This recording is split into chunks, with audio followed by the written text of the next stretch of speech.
తాకట్టులో ఉన్న బంగారాన్ని విడిపించి ఆ రోజు ఆన్లైన్ రేటుకే మేము కొంటాం. Sharma gold company.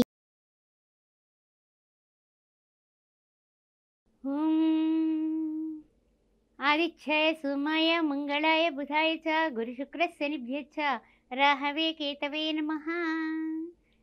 మేషరాశి వారికి సంవత్సర ఫలాలకి స్వాగతం సుస్వాగతం.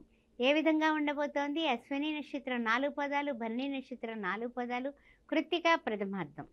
ఆదాయం చూస్తే 8, అదేవిధంగా వ్యయం చూస్తే 14, ఆ తర్వాత పూజ్యం చూస్తే రాజపూజ్యం చూస్తే 4, అవమానం చూస్తే 3.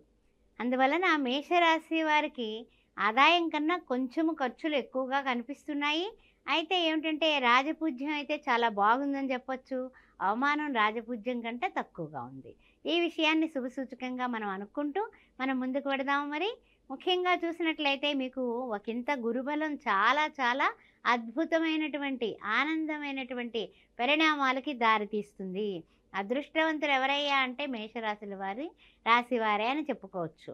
అదేవిధంగా అన్ని విధాల అనుకూలంగా ఉంటూ అన్ని విధాలుగా బాగున్నప్పటికీ కూడా శని భగవానుడి వల్ల, రాహు వలన, కేతు వలన, అంటే ఏమిటి, వ్యయంలో రాహు ఉన్నాడు. అదేవిధంగా చూసినట్లయితే కనుక మనకి షష్టమంలో కేతు ఉన్నాడు. అందువలన కొన్ని ఇబ్బందులు వచ్చినప్పటికీ కూడా అన్ని విధాల ముందుకి అద్భుతమైనటువంటి పరిణామాలతో సాగడానికి కొన్ని చిన్న ఆటంకాలతో మనం ముందుకు పెడుతూ ఉంటాం. అంతేగాని పెద్ద పెద్ద కష్టాలు, నష్టాలు, బాధలు లేవు. కానీ చిన్న ఇబ్బందులు అయితే, మనిషి అన్నాక ఇబ్బందులు తప్పవు కదా, ఆ విషయంలో మనం ముందుకు పెడతాం. తర్వాత ఏంటంటే ఖర్చులు పెరగడం వల్ల పనుల విషయంలో ఆరాటం. ఏం చేయాలి, అది చేయాలి, ఇది చేయాలి, 4 పనులు ఒకేసారి చేద్దాం అనుకుంటారు. 4 పనులు ఒకేసారి ఒక మానవుడు చేయగలుగుతాడా? చెయ్యలేడు. కాబట్టి మీరు ఏం చేస్తారంటే కనుక ఒక పని తరువాత ఒక పని అన్నట్టుగా మీరు సమయాన్ని అడ్జస్ట్ చేసుకోండి. కాలాయ నమః, కాలాతీతాయ నమః అంటూ ఉంటాం కదా భగవంతుడిని. కాలాన్ని మీరు అడ్జస్ట్ చేసుకుంటూ ఉండండి. అదేవిధంగా ఊహించని సంఘటనలు ఏమన్నా జరిగితే కనుక ధైర్యాన్ని కోల్పోకండి. మనం ఊహించని జరిగితే భగవంతుడా అనడానికి మనం ఎప్పుడు కూడా ఆలోచించకుండా భగవంతుడా అనం. అబ్బా పర్వాలేదు, నేను అనుకున్నవన్నీ జరిగిపోతున్నాయని ఆనందంగా కేరింతలు కొడతాం. ఊహించినటువంటి పరిణామాలు కూడా ఎదుర్కోవాల్సిన పరిస్థితులు ఇక్కడ కనిపిస్తున్నాయి. అలాని కంగారు పడాల్సిన అవసరం లేదు, కానీ కొంచెం జాగ్రత్తగా ఉండండి. తర్వాత ఏంటంటే కనుక ఆర్థిక సమస్యలు కానీ, భార్యాభర్తల మధ్య చిన్న సోదర వర్గం వాళ్ళతో కానీ చిన్న ఏమైనా సరే పొరపచ్చాలు వచ్చేటటువంటి అవకాశాలు కనిపిస్తున్నాయి. అందుకని ఆ విషయాల్లో కొంచెం జాగ్రత్తగా ఉండండి. అదేవిధంగా కొంచెం మాట పట్టింపులు, తర్వాత మీకు చికాకులు ఎక్కువైపోతాయి, కోపాలు వచ్చేస్తూ ఉంటాయి. ఆ కోపాల వల్ల ఏమవుతుంది అంటే కనుక భార్యాభర్తల మధ్య పరస్పర కొంచెం ఇబ్బందులు వచ్చేటటువంటి అవకాశం ఉంది.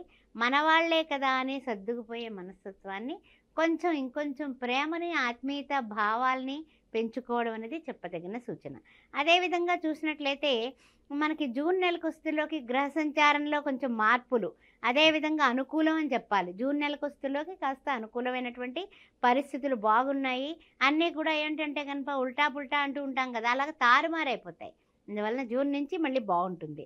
ఆర్థికంగా, ఆరోగ్యంగా, సంతానపరంగా అన్ని విధాలా కూడా మానసికంగా చాలా చక్కగా మీరు సంతోషంగా, ఆనందంగా, ఉల్లాసంగా ఉండడానికి జూన్ నెల నుంచి చాలా బాగుంటుంది.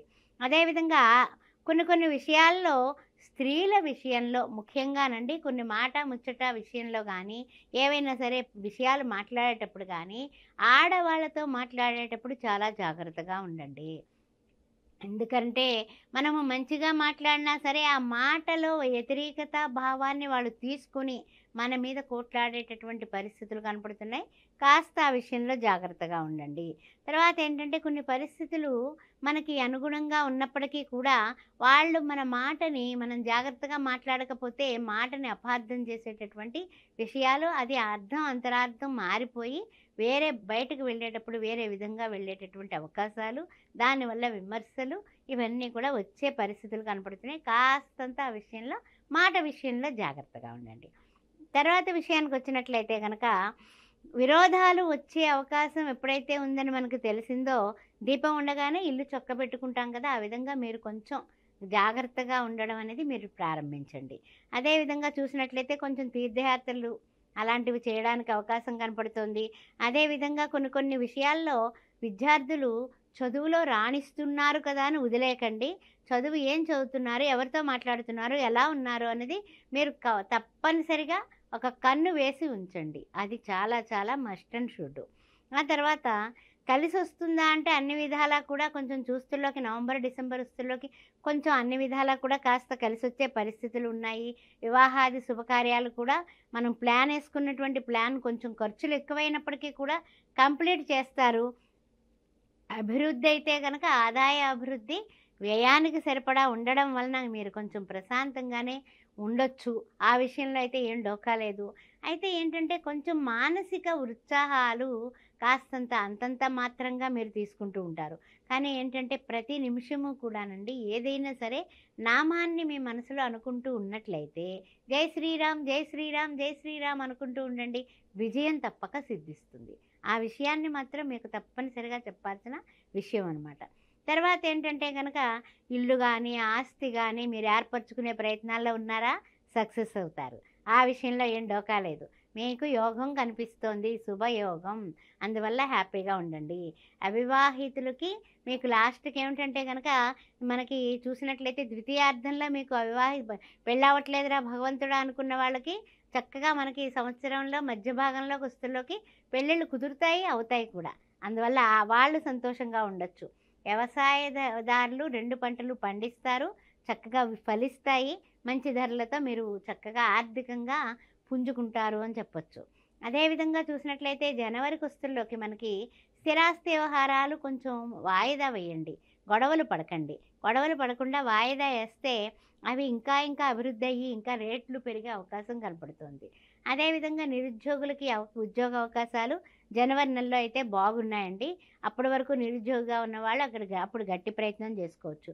వృత్తి ఉద్యోగాల్లో తర్వాత కుటుంబంలోని అంతా కూడా ఏకవాక్య పరిపాలనతో మీరు సాటిస్ఫాక్షన్గా జనవరి నెలస్తులోకి అన్ని విధాలు అన్నీ కూడా ఈ అలజడులన్నీ కొంచెం కొంచెం సర్దుకుంటూ మంచిగా ముందుకు పడతారు. పనులు ఎప్పుడైతే సునాయాసంగా చేసుకున్నారో ఫిబ్రవరిలో మీకు విజయమే, ఇంకంతా కూడా విజయ పరంపర మొదలైందని చెప్పొచ్చు. ఇబ్బందులన్నీ కూడా ఉద్యోగస్తులకు కానీ, వృత్తుల్లో ఉన్న వాళ్ళకి కానీ, వ్యాపారంలో ఉన్న వాళ్ళు కానీ అందరికీ కూడా ఉన్న ఇబ్బందులన్నీ కూడా పాసింగ్ క్లౌడ్స్ లాగా తొలగిపోతాయి.